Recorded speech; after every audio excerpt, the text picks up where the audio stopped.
you're missing a big point. You're missing a big issue. How much should you know each of those big issues? And then after you figure that out, I'm not sure the fact that you would.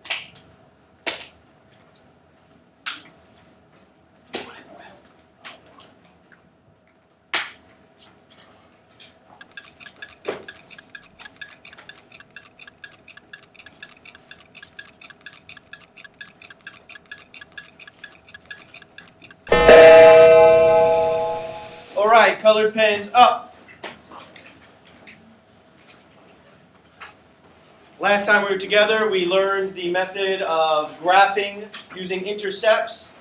Today's warm-up is a real-world scenario using that skill. So, the first thing you needed to do is find the intercepts. Can I have the x-intercept, please? Got 1, 2, 3. We'll start with Kadir, Nathaniel, then John. X-intercept only. 31 and 1. Okay? 32. Okay? 31 and 5. Okay, so I got 3 different answers, although 2 of them were about the same. And it comes out to 31.25. What about the y-intercept? What do we get for the y-intercept? We'll start with Kayla, Stephanie, Chris. Okay? 50.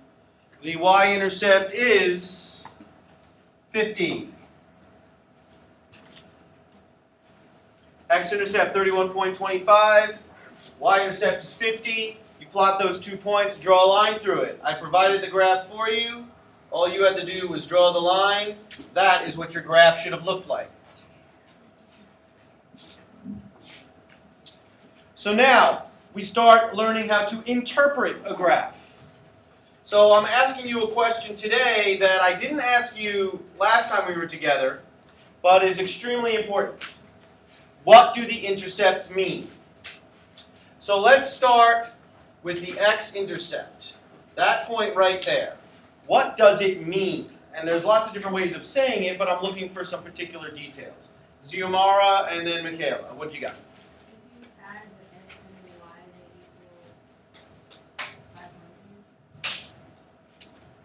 Well, 31.25 plus 50 does not equal 500. No, like on the graph. 31.25 plus 50 does not equal 500. I understand what you're getting at, but I'm asking you to think about the way I am interpreting your statement. So I'll come back to you. You think about it for a minute. Michaela, then Danielle, and then Nathaniel. I just put that it represents the number of hours he mowed lawns. Okay, so the x is the number of hours mows lawns. So let me ask you this then. I have a counter question. What is this point right there? How many hours he washed windows? Well, I'm looking at the x-axis right here. This point is right there. So that value represents what? Okay, about 25, but that's the number. I'm asking, what does it represent? Okay, so every number along this axis is the number of hours mowing lawns. What I am asking you is different. I am asking you, what does this intercept mean? So you're on the right track, Michaela. You've actually got the first part of the detail. Danielle and then Nathaniel. The most hours he can do to come to 500. Okay, you've got the other part, but you're missing the first part. So if you put her statement together with your statement, maybe we could get the whole conclusion together, and then Davis will put it all into words for us. But let's get Nathaniel a chance first. Back when you put the other point on, that represented how many times you had to, how many hours you had to spend mowing lawn, how many hours you had to spend cleaning the windows. Okay. To get 500. Okay. Good. But I'm asking what does this point The represent? maximum amount, the exact amount to get $500 just by getting out of tax. Okay, so I have a counter question for you. How much money will I make at this point right there? How much money will I make right there? See, it's interesting. I expected the silence, but guess what? You should know the answer instantly. Everyone should know the answer instantly. You don't even have to think about it. How much money will you make at this location? Who's catching on? Alexandra?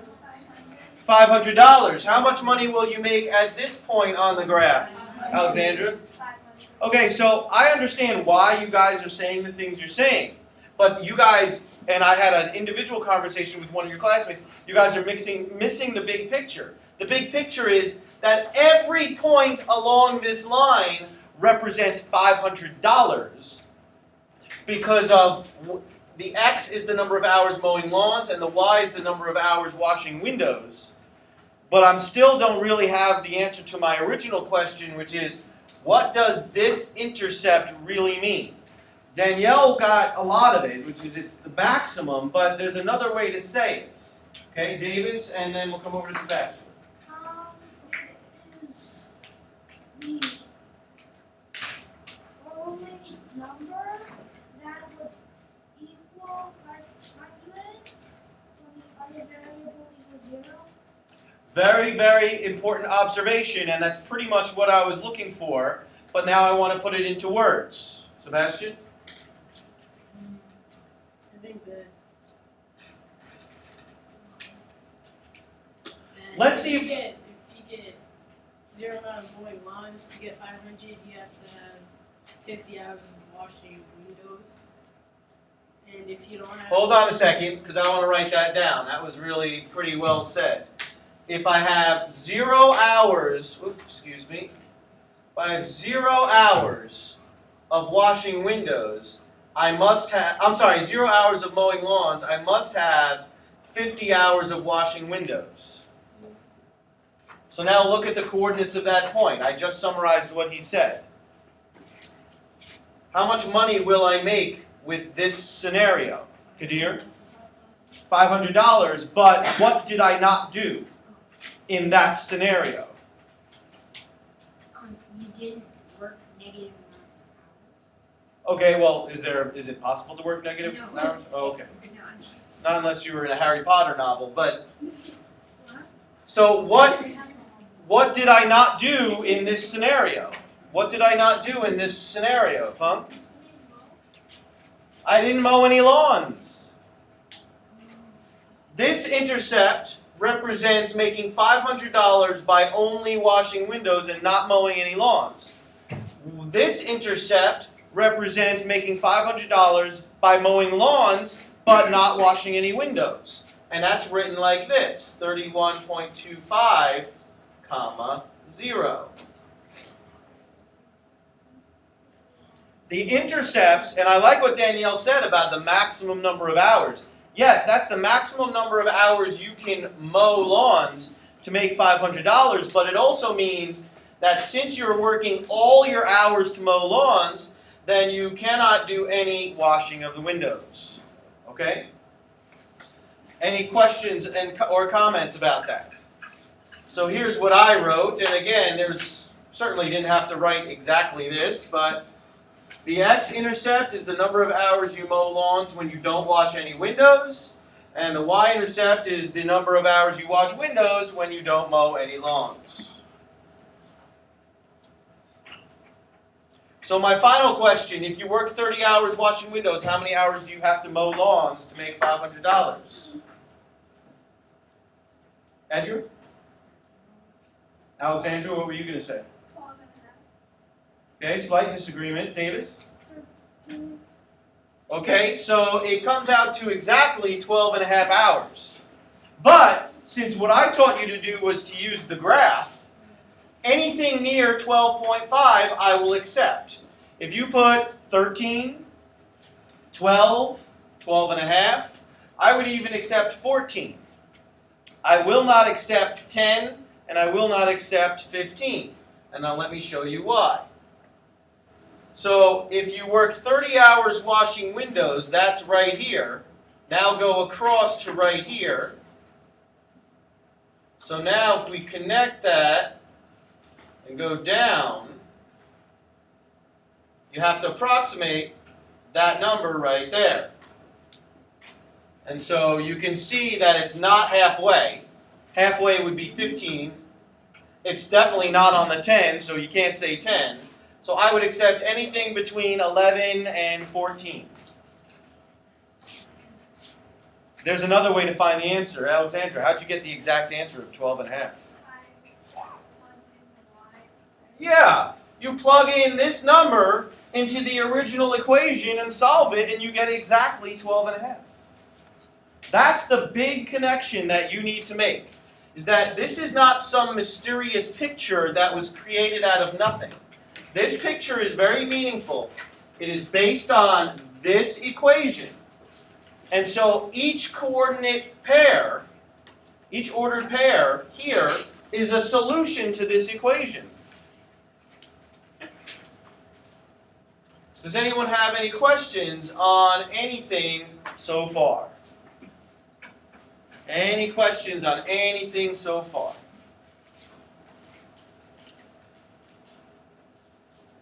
Any questions at all? Comments? Concerns? Okay.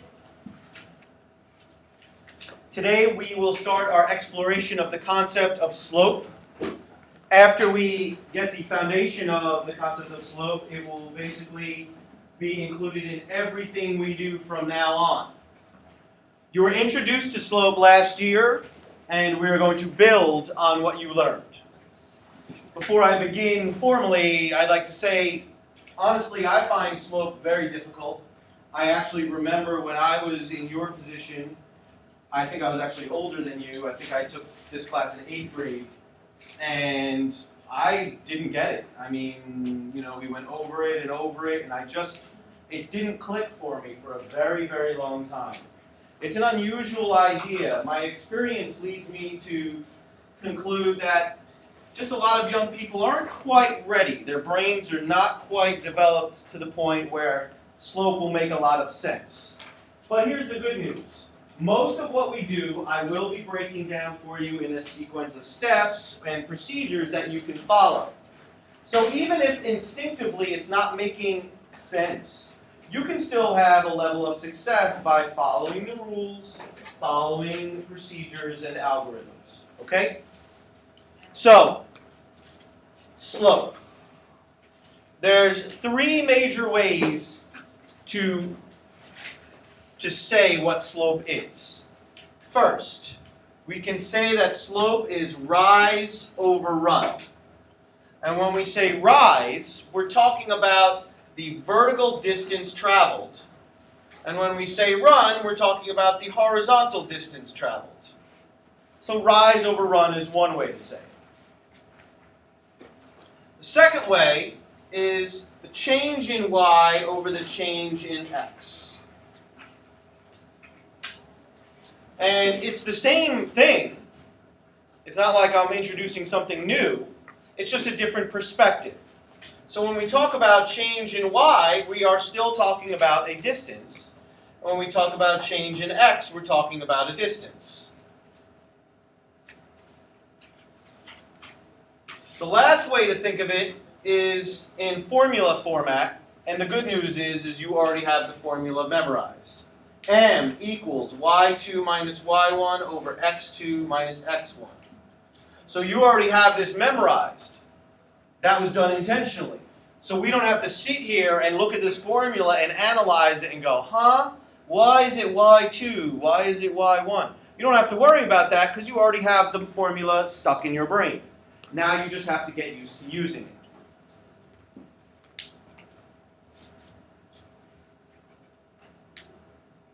Any major comments or questions so far? So, when we calculate slope, that tells us a lot about the line we're exploring. And there's 4 different possible results. Now, I'm going to reveal the rest of my notes here, and there's 4 pictures. I do not want you to make perfect pictures. In fact, I would like them to be very rough sketches. Because really the only important part is the steepness of the line. So we can classify the line based on its slope. If the slope is positive, then it's going to rise from left to right. if a line is negative, it's going to fall.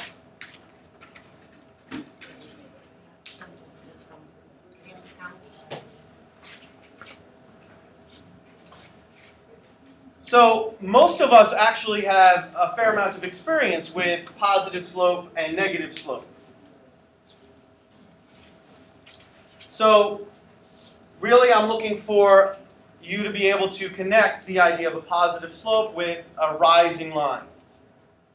Now the parts that we're going to talk a little more extensively about are when there's a zero slope and when there is an undefined slope. Zero slope is a horizontal line, and I'm going to talk more in depth in a moment. A line with undefined slope, we're going to talk quite a bit about this word undefined and what does that look like in the world of math and algebra. And that's going to be a vertical line. So, I'm going to use an analogy that's probably not the greatest analogy for those of us living in Florida, but I'm going to use it anyway because it's the best one I have available, and that's the analogy and the idea of snow skiing. So, if you've never been snow skiing, which is very possible for all of us living in Florida, you've probably still seen it on TV, in a movie, in a TV show. You've probably seen it somewhere. So we're going to use the idea of skiing to help us kind of look at the ideas of zero slope and undefined. Okay? And again, these are very rough pictures. Are there any major questions so far? All right. If you're missing any of this, you don't have to worry. I have a printed copy right here. I will gladly give to you during classwork time. Just leave yourself a little bit of space and you'll fill it in. So, do not draw, do not write, put your pencil down and just look up here. So, I've got my little guy skiing.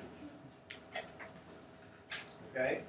When you first learn to ski, usually, not everyone, but usually you start on, well, does anyone know where you start when you're skiing?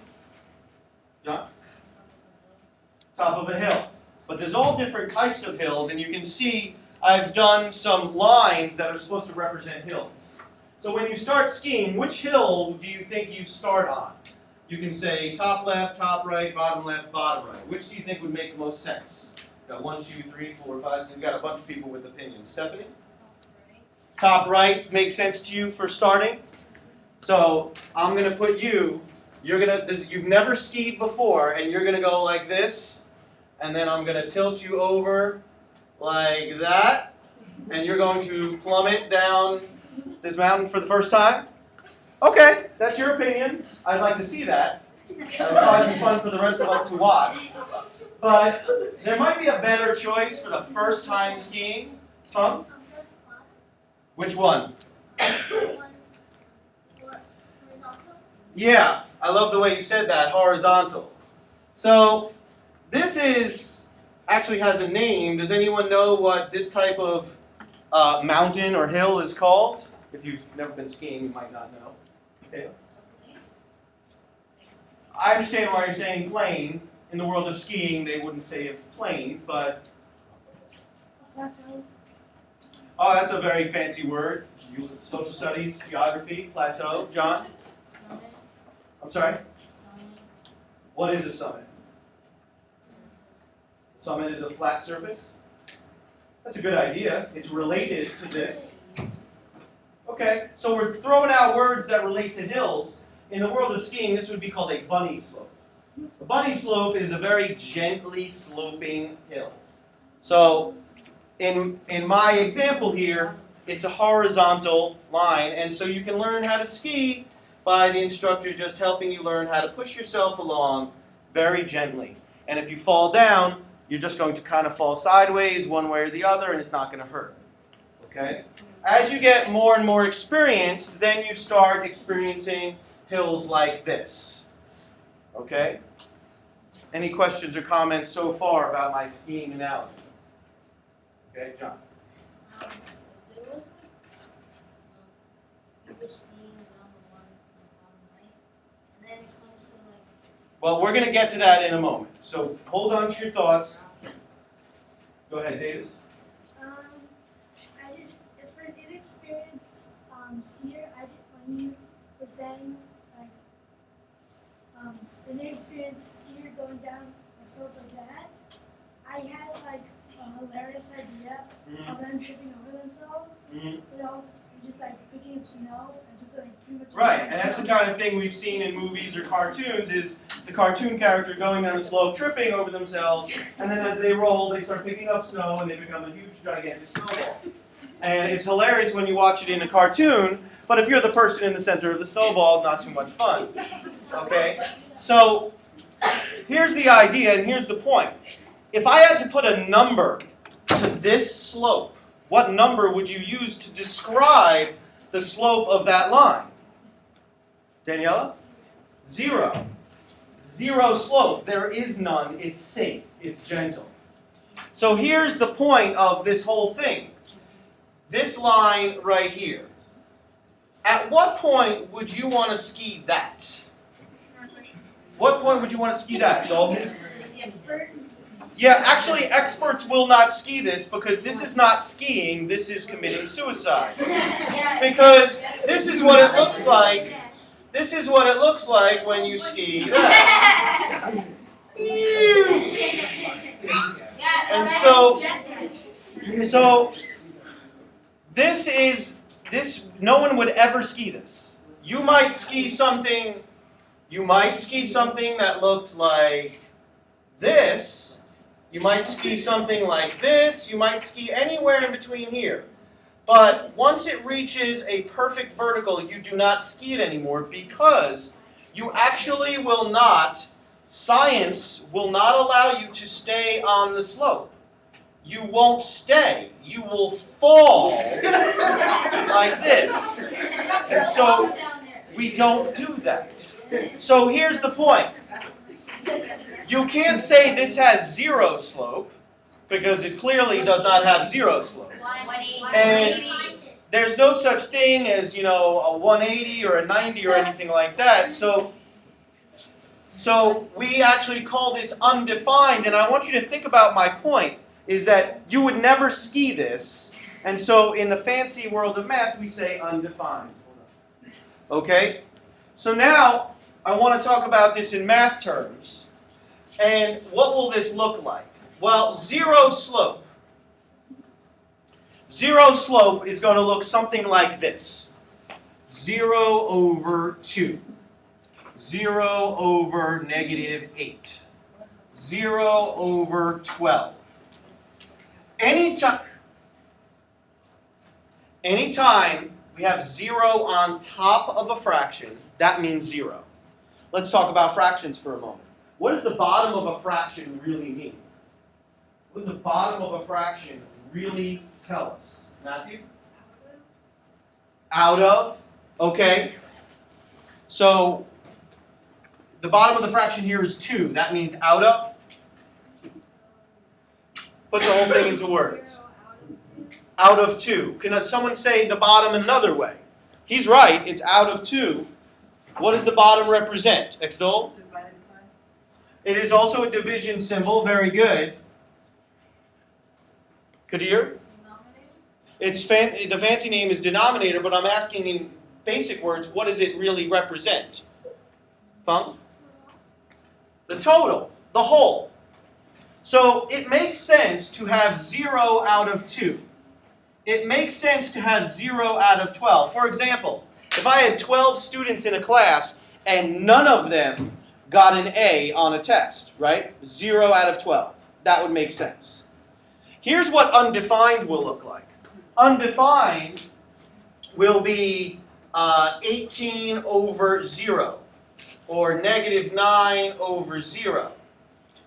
The 0 will be in the denominator. Anytime you have 0 in the denominator of a fraction, that means undefined. And I want you to think about it for a moment, and I know some of you are already off in your own little worlds, so you need to come back. This is one of those concepts that you're going to remember from today for the rest of your life. 0 in the denominator means undefined. Because if the denominator means the total, that means that I have 0 of something, right? I have nothing. But the top means how many out of the bottom, right? Does it make sense to have 18 out of nothing? That makes no sense. It is not possible to have no students in a class and 18 of them get an A. That doesn't make any sense. So, if it doesn't make sense, then in the world of math we say it's undefined. So, denominator being 0 means undefined. I'm being honest with you. I told you at the beginning that I struggled with slope. And eventually I got it, but I will say this. I remembered this from when I learned it taking Algebra 1 in 8th grade. The 0 on the top means 0. 0 on the bottom means undefined. So I want you to put that into that safe place in your brain where you store all the things you're going to remember forever. Yes. This question you actually taught us a little thing. Yeah. Because like 2, it's like basically a number. So she said like it's 0 over n, because it says for numbers, so it'll kind of spell on. On. And then this says No. no. Very good. So another one of Miss Cooper's fantastic tricks, 0 over n, because that's a number, on means it's okay. But if we put the n on top, it spells no. And when you have no, it's undefined. Okay? Quick comments, questions, and then I got to move on. Yes? I had this very hilarious thing that might be Okay, I apologize for cutting you off. I can't go into any more hilarious things. So, you'll tell us later if we have time. So now we're going to put all this into practice. So example 1. Usually, with my advanced classes, I start with the really heavy questions, the really most complicated questions, and we actually work our way backwards to the easiest ones. Today that won't work. I have to make sure you understand how the formula works before we can explore the more complicated questions. So, find the slope of the line passing through the points. Then classify the line by its slope. So the first thing we want to do is calculate the slope. We know the formula. I'm not going to have volunteers called out because I know you memorized it and you have it in your brain. The formula is m equals y2 minus y1 over x2 minus x1. Now, everything looks similar. The x's and the y's and the 1 and the 2, it all looks similar. So it's very easy to get confused. So here's what we do in Mr. Gowd's class to make sure we don't make foolish mistakes. We label the points. The first point is going to be x1, y1. So above the point, we're going to label it x1, y1. And then the second point is going to be point number 2. So we're going to label it x2, y2. And I'm telling you right now, you should do this today. And this is not a training wheels thing that you won't need later on. These are my notes. Did anyone see me do any writing on this before class or during class? No, I didn't. Extol, what do you see above each of my points where I'm calculating the slope? They're labels all the way through, every single thing, right? x1, y1, x2, y2. I'm not joking around. This is not training wheels. These are not meant to come off eventually. This is an organizational tool to gear you for success. So now we plug in the numbers in the right place. M equals y2 minus y1. Don't be lazy, person, and skip the parentheses and then just write a 3. That's not appropriate. It's a negative 3 over x2 minus x1. Now simplify the top, simplify the bottom, and then put the fraction in simplest form. So, we get m equals, well, keep, change, change. You get 5. Keep, change, change. You get 3. Now put that in simplest form. We keep it as 5/3. we never put slope into mixed number format. We would never change this to 1 2/3. So do not do that. The reason we leave it like this is because the top means rise and the bottom means run. And if we convert it to this, then that means the rise and the run are kind of lost. So this is 5/3, rise over run. So that is the slope. So, will this line be positive? Will this line be negative? Will this line be a 0, meaning a horizontal? Or will this line be a vertical? Positive, negative, horizontal, or vertical?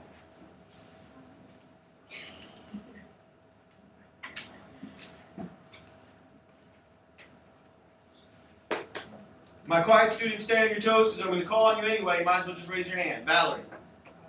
It's going to be positive. Positive because it's a positive number. So this is going to be a positive sloping line. That means I know it's going to go something like that. I don't know exactly where it's going to be on a graph, but I know it's going to go like that. So I've got the slope, and I've classified it as positive, negative, horizontal, or vertical. Are there any questions on how we calculated the slope or classified the line? All right, let's try again. Make sure we're understanding.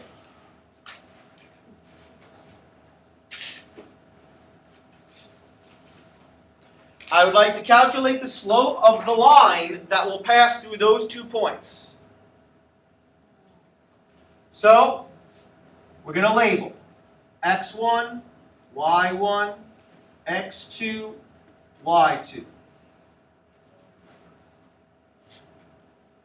Plug into the formula. M equals y2 minus y1 over x2 minus x1. Simplify the top, simplify the bottom, and put it in simplest form. M equals, what will we get on top? What will we get on top? Michaela? 0. You get 0. What will we get on the bottom? Nathaniel? 6. 6. So could someone tell us what is the slope? What is the slope of this? Kayla? Well, the slope is, we don't write it like this, so what will we write?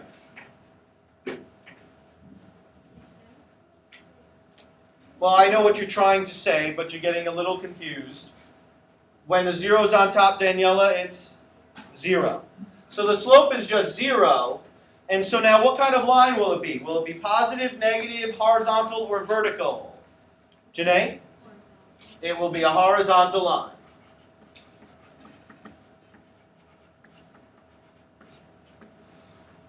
So we identified the slope and the type of line that we will see. Yes, David? It's actually a negative 2. No.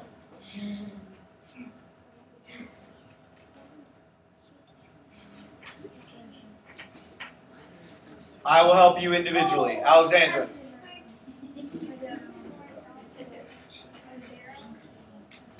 Zero slope.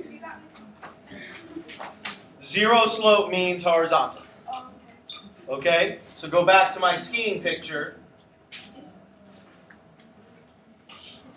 Right? Bunny slope, zero slope is a horizontal line. You can say 0 or horizontal. I'll know what you mean. Okay? So, any other questions? Good. Checkpoint number 1.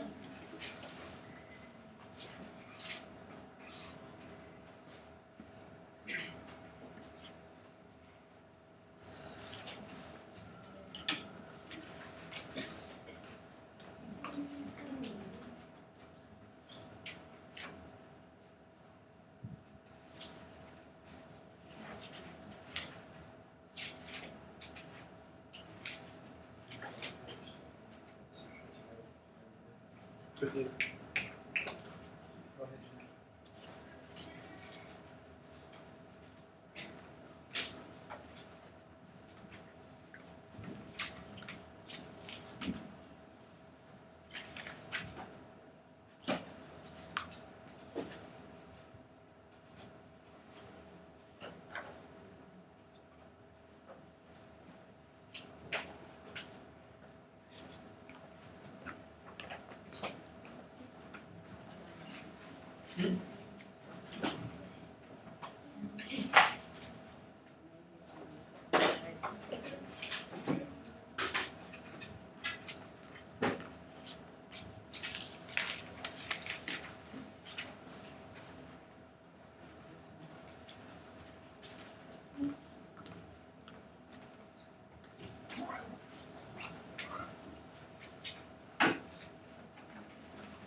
All right, colored pens up.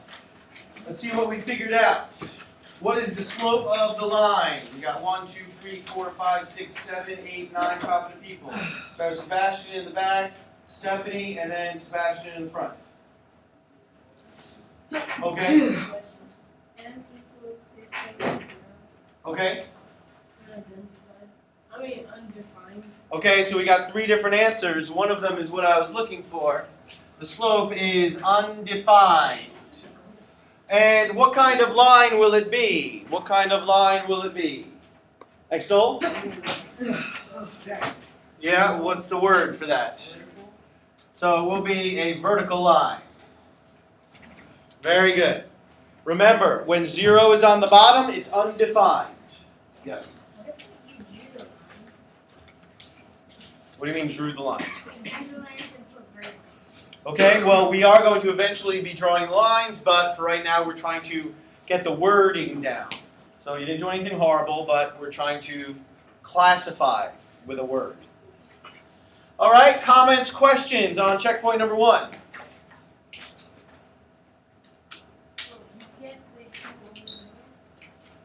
Well, 2 over 0 proves that it's undefined, but you have to say undefined. Okay? Good. So now we know how to calculate slope. Now we're going to use the idea for something different. Find a missing value so that the 2 points form a line that has this slope.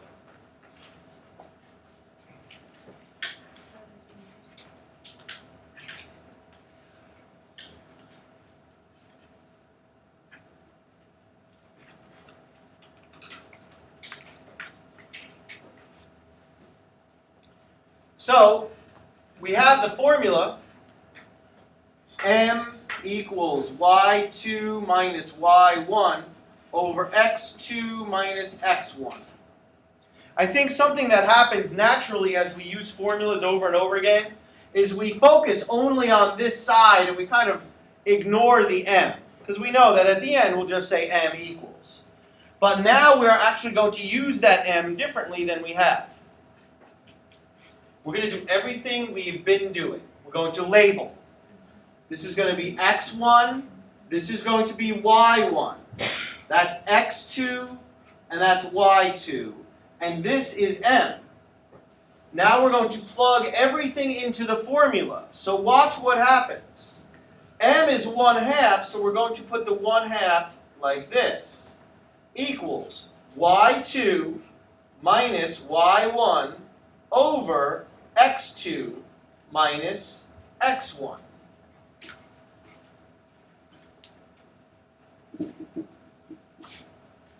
What is this that we are looking at? What is this that we're looking at right here?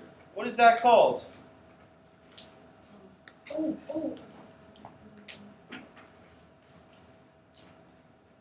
shocked that I have only 2 people who have their hands up. Nobody knows what that's called, and yet you do. You've done it before many, many, many times. So Just want to wait until someone answers? Okay, Sebastian, you can help him out. Isn't the cross multiplication? Okay, well that's how you do it, but I'm still asking, what is it called? Edgar? It's called a proportion. Look right here. You spent an entire couple of days studying how to solve proportions. Now we are connecting something you learned from there all the way over to something you're learning now. So you had to learn how to solve proportions before you could do this lesson. Now, before we continue, we simplify everything that can be simplified. So you should be able to see that this can be simplified very quickly. So what is 2 minus negative 4? What's 2 minus negative 4? 2 minus negative 4. Only 4 people can do that mental math. Daniela? It's 6. So we don't need to write 2 minus negative 4. We're going to write this as a 6. And now we're going to do what Sebastian just explained. We're going to do the cross products. Cross products. 2 times 4 minus y. 2 times 4 minus y equals 1 times 6 equals 6.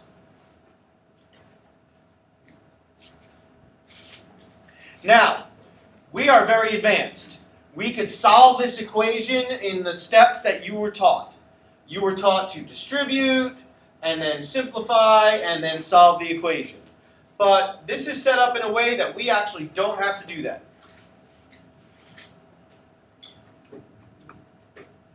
This right here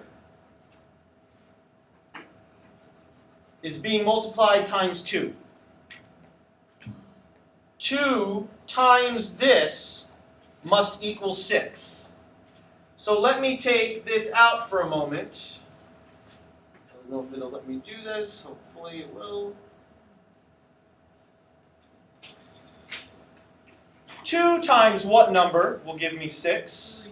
Someone raise their hand and tell us. 2 times what number will give us 6? Ziumara? 3. So that means this has to be a 3. This highlighted part has to be a 3. What do I have to put in place of the y for the whole highlighted part to turn into a 3? Valerie? A 1. If I put a 1 right here, then that'll be 4 minus 1, which is 3. 3 times 2 is 6. So even though we could solve this using the equation solving techniques you learned, you don't need to because you can use logic. And so we end up with a value of 1. Y is 1, which means that this point is really negative 4 comma 1, 2 comma 4, and when we calculated the slope of that, it would come out to 1/2. So that is how you find a missing coordinate. Does anyone have any questions on how we did that? Comments or questions? Okay, let's see how you do on your own. Checkpoint number 2.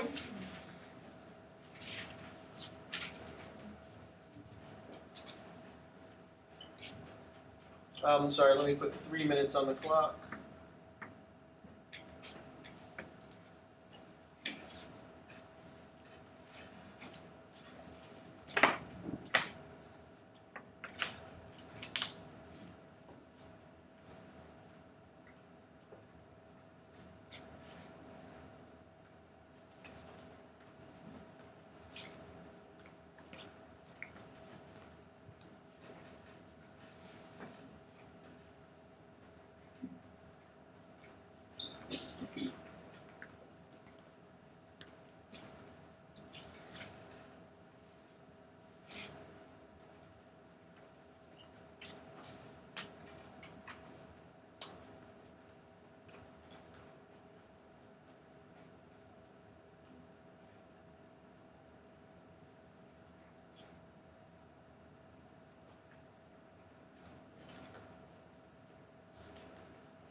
All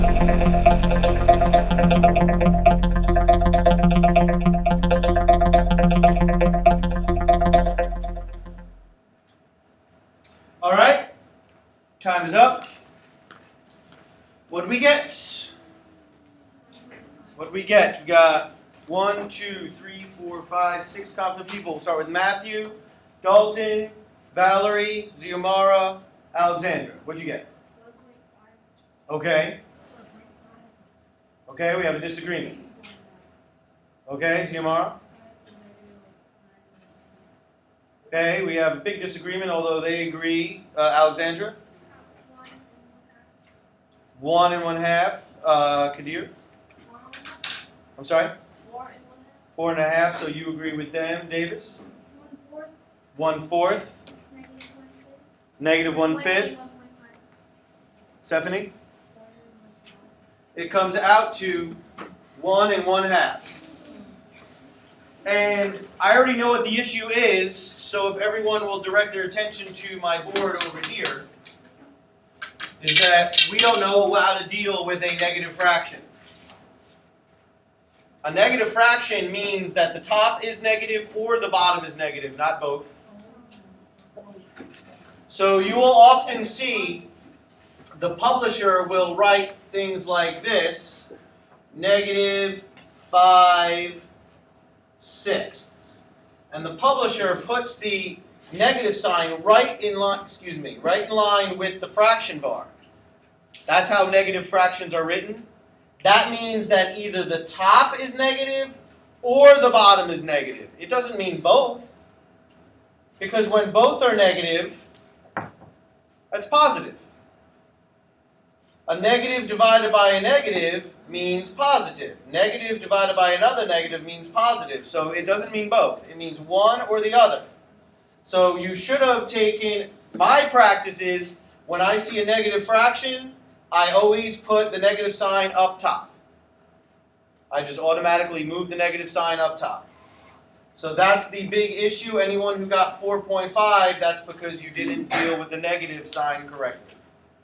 Yes? If you put 1.5, it's still That's the same thing, but are you supposed to convert to decimal?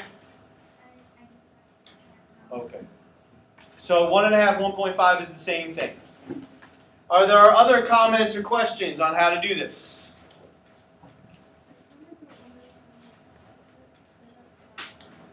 Okay, so let's set this up. I'll label x1, y1, x2, y2. M is -3/4, so watch how I'm going to write this. -3/4 equals, and now y2 is y, minus y1 is 3, over x2 minus x1, but I can do that mentally. 3 minus 1 is really 2. So now, cross product and solve. Cross product. So we get 4 times the quantity y minus 3 equals -6. Now I would love to be able to do mental math, but it's a little bit harder because the numbers aren't as friendly. I could say 4 times what number gives me -6, but that's hard to do. So let's just go ahead and solve it. Kayla, did you get to this point?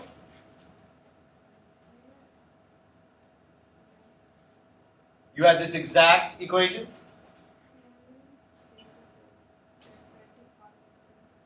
Okay, and that was because of this negative sign, you weren't sure how to handle it, okay? If you put +6 right there, that's how you end up with the 4.5, okay? So now you distribute, you get 4y minus 12 equals -6. How many steps is that going to take to solve? How many steps, Kalasia? 2. It's a 2-step equation. And you should be a Jedi Master. Okay? Comments or questions? We're doing really well. We have one more. We have the application of this idea. I'm going to put up example 3. It's got some, it's a text question. Do not copy the question. Normally I tell you you have to copy all the examples. You don't have to copy this one, but of course you need to read it. So write example 3, rate of change.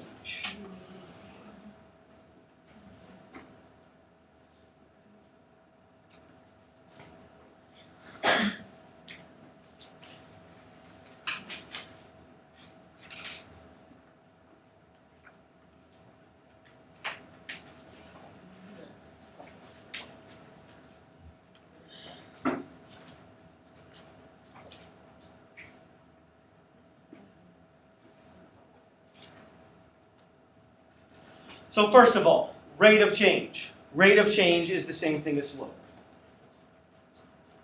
Slope is the kind of concept we talk about in a math classroom, in academics. Rate of change might be more of a real-world way of saying it. Okay? So we have this scenario described, and we want to find a rate of change or a slope. But I'm not given any points. Like, I'm used to doing this. Oh, well, if I have a point and then another point, I can calculate the slope by labeling it x1, y1, x2, y2, and then using the formula. But there's no points. So how could I do it? Well, there actually are 2 points. You have to get the 2 points from the text of the question. So let's just look for some information that might be of use. Can some people raise their hands and give us pieces of information that might give us points? Fung, go ahead and start us off, and then Ziamara.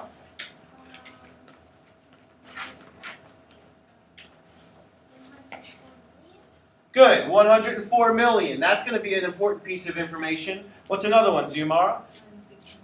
96 million. Very good. 2 important pieces of information.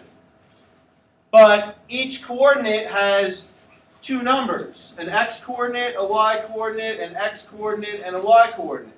That's only 2 numbers, so I'm clearly going to need 4 things altogether. Alexandra? Good, 1992, and I need something else. Nathaniel? 1996. 1996. So now I have to figure out where does this information go. So I'll give you a hint. We've got about 104 million voters in 1992. So those 2 numbers go together. One of them is the x and one of them is the y. What's the x and what's the y? What's the x and what's the y? Sebastian? Very good. And maybe he had an instinct about it, or maybe he just remembers that time almost always is the x. But 1992 will go right here, and that means that the 104 million will go here. And then you, from there, can tell what the second point will be. It's going to be 1996 and 96 million. From there, we can calculate the rate of change by labeling our work x1, y1, x2, y2. M equals y2, 96, minus y1, 104, over x2, 1996, minus x1, 1992. Simplify the top, simplify the bottom, and then put it in simplest form. M will be, what do we get on top? John? Very good. We get -8. On the bottom, you should be able to tell that we get a 4. But that's not in simplest form. What will it be in simplest form? Alexandra? What? Over? Very good. Now, rate of change is real world. So what we need are units of measurement. The top is the millions of voters, because that's what we had on top. Millions of voters. So this means -2 million voters per -2 million voters per, and now these are years. So this is per 1 year. And so what we actually just figured out is the trend of voting over the past 4 years. We lost approximately 2 million voters per year. We lost them because it's negative. Now, the voters didn't pass away and they didn't move to another country. A lot of people decided to not vote. So, I don't have an explanation as to why, but we can see clearly from the data, and this is the real data, that we lost approximately 2 million voters per year. So rate of change is the same thing as calculating slope, except it's applied in the real world, and when you're doing anything in the real world, we need units of measurement. Very important. Okay? Comments or questions on how we did part A? Okay, I'm going to reveal part B. We're not going to do it. I want to just demonstrate one idea.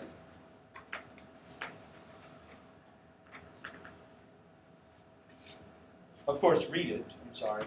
But I don't want you to copy it, and we're not going to do the whole thing.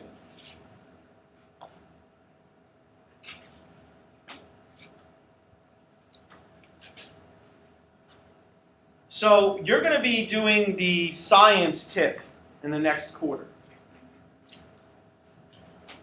And you're going to be doing a science experiment during which you're going to collect a lot of data. And so this is one way to explore the data is by finding a rate of change. So for a swimming pool, evaporating water. So you have to imagine that someone went up to the pool and did measurements. So after 2 hours, 4.5 gallons evaporated. After 6 hours, 13.5 gallons evaporated. And after 12 hours, 27 gallons evaporated. So that means that someone went up to the pool after 2 hours, and then they went back after 6, and they went back after 12, and took measurements. So we can calculate the rate of change, but we have to know what our points are. Well, it's actually organized, as I've already said, time is usually x, and the other quantity will be the y. So this is x, and this is y, which means that that's a point, and that's a point. You can use any two of them. It doesn't matter. You could call this x1, y1, x2, y2, or you could make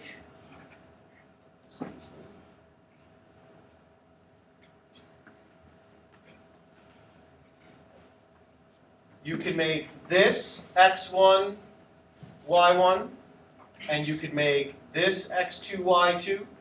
You can make this one x1, y1, and this one x2, y2. As long as you've got this top row as the x and the bottom row as the y, and you keep them with the numbers that go with them, then it doesn't matter which points are which. No matter what you do, you will get the same rate of change. Does anyone have any questions about that? Okay, well, I messed up the timing a little bit. That's my fault. So everyone's going to have to get a free point for classwork, which of course in some sense is good news, but in some sense is very bad news because we do need the practice. And so draw a line across your paper. Your homework is on page 243. You're going to do numbers 4 through 32 even. That's 15 questions. You're going to read the next section, and you have a quiz tomorrow